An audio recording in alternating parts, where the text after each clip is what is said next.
最近暑いな、冷房入れよう。あれ、冷房入れへん、なんでや。あなた生きて、パパ。頑張ってまたブルーベリー畑行こうよ、パパ。あなた、パパ頑張って。二人ともありがとう。あなた、パパ。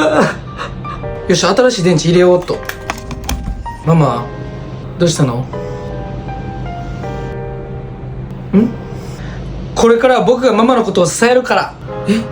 僕がパパの代わりになるように頑張るから。だから大丈夫。ありがとう。